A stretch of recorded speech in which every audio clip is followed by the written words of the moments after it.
Good day, gentle people, it's your favorite Mr. 42. Welcome back to the channel. Today I prepared various clips to make fun of flat earthers. Let's start off with p-brane.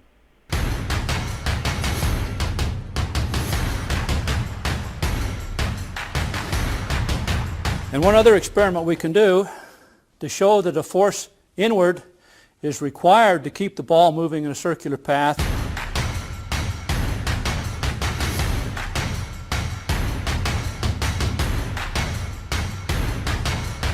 What? What? What does that even mean?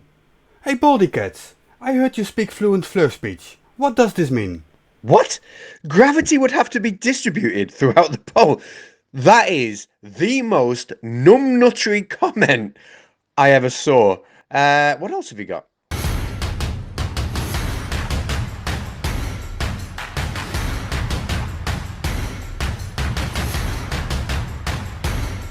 Yeah, it's a bit weird, cats, but I have here, with gravity located at the center of the ball, water will go straight to its equator. What do you make of this? Right, awesome. Well, I mean, that's the thing about flat earthers. The thing I admire about them most is they're not afraid to just open their mouth and let words come out in any order, and just let it fly, I mean, it makes perfect sense to me, and I don't understand why the globalists out there aren't convinced by these riveting arguments. The ball will be moving in this path. When the ball is right here, I'll lift up the ring, and you'll notice that the ball will continue on with a straight line motion in the absence of a net force.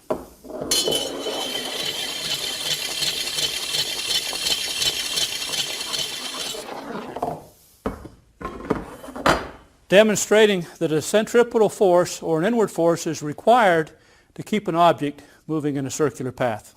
A centripetal force or an inward force is required to keep an object moving in a circular path. Now, in the absence of that, the object will fly off at a straight line as per Newton's law.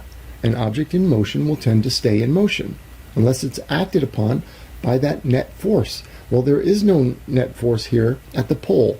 There is no gravity located at the pole. Hold up, you mean at the pole I could fly by the power of my own farts? Cats, what do you think? I have 3 nipples, and I know that's the wrong number of nipples to have. I wish I had 5, but I'm sorry I can't make that happen. Oh shit, p-brane broke cats. Hang on. Which it would have to be in order for the water to circle around. And now that gravity is located at the center of the ball, of the sphere, and being that water wants to move in a straight line, a great circle, which is a straight path on a ball, shares the same center as the sphere that it's on. You say all these things, but you have no idea what it means, do you? Gravity would aid in water. If the gravity ball was real, it would aid in the water going straight, because it would act like this tether, like the man's hand and the rope to the ball.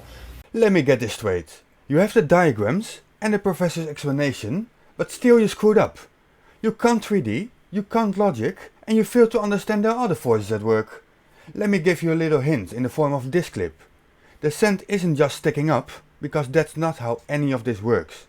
You can see it fills up the bottom half of this hourglass with sand going sideways as well as down. It's really that simple to understand. They present orbits as something orbiting around or circling around a center of mass. The center of mass would be on the ball. Earth would be the center of the Earth, the core, right? The dead center of the Earth is the maximum gravity. So everything would want to tether around that. You are so close. As you say, it is around. That is in more than 2 dimensions. So water would move straight, as we observe here on our flat motionless Earth, with density and buoyancy and no gravity. Wrong, wrong, wrong, wrong. But things move straight. That's just elementary. You don't need to have a Newton with his law. It's elementary. Everything goes straight unless it's acted upon by something else. Unless it's acted upon by something else. Interesting. Well, there's nothing to act upon it at the pole. Wrong, wrong, wrong, wrong. There's no tether to do this, like he's swinging the ball around his head. That's because it's tethered to his hand, the rope. Riddle me this, p-brane. How does the professor still have a ball at the end? Is tied to the ball and it's tethered to his hand. Shouldn't the ball be flat by now, with your own explanation? This is busted. You're wrong. This is not possible. You're wrong. Water won't move around the latitude lines unless it's tethered to the pole. You're wrong. They're also called the latitude lines are called parallels. Now the only latitude line that's a great circle is the equator. The equator, you would essentially traverse it like traversing a Ferris wheel. You go straight up and over. The other latitude lines start to become like a merry-go-round. You start to have to turn, and the higher up you go, the smaller the circle is, the more it turns.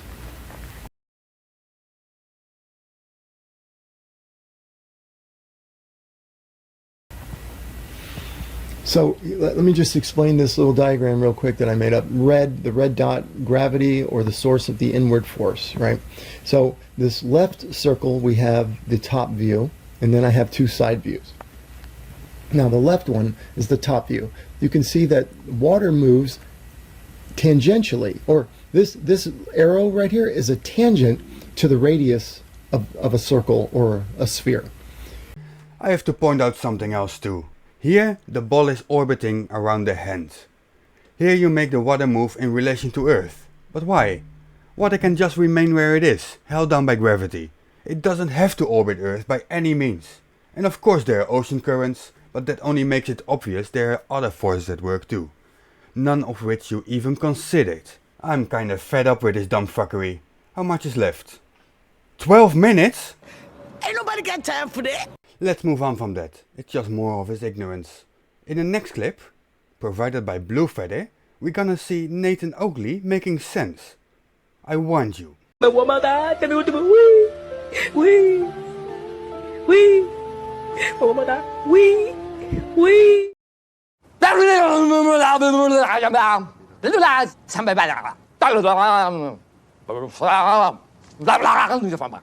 Thank you, Nathan. That was very insightful. And thank you, Blue Feather, for providing the clips. Let's move on to another. So, as we look at the Great Circle route that you would take going from Chile, Santiago, Chile, across the Pacific Ocean all the way to Sydney, Australia, you would take this route, which is exactly as he said. You would start out first going south or southwest, and then you would take a little portion of it going west, and then you would go northwest. So that would be the lineup. I was looking at their compass, and their compass at one particular point was reading northwest, and my compass was reading west-southwest.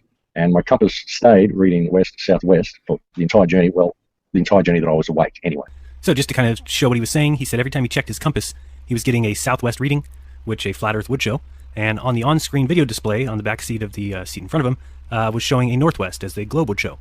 He had been asleep for 5 hours, he said, but when he woke up, the plane was showing the portion of the trip as northwest, but his compass was showing a different reading of southwest.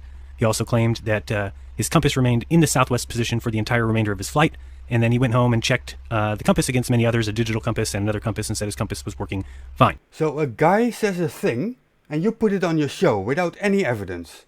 Don't you see what's wrong with that? Dear oh dear. And also, I don't think you can ever deny that flight existing ever again. Let's move on to the next video. This is Lockheed Martin's SR-72, penciled in for its first flight in 2023, a couple of years from now, although some think it's actually in the air and flying right now.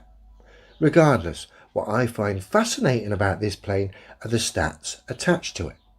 Okay, so we got the stats here for the SR-72. All I'm interested in is speed, Mach 6, 7,400 which essentially is 4,598 miles an hour. Oh no, not again. So we've got that as a reference because I want to see how much supposed curve drop, according to the globe mathematics, this plane has to take into account while it's going top speed for an hour. I put the plane at 2 points of reference here. A, start the journey. B, 60 minutes later. And I want to see how much curve stroke drop this plane has to drop doing the speeds it's doing according to the globe math to remain level on a ball. Let me stop you right there. We have been over this multiple times.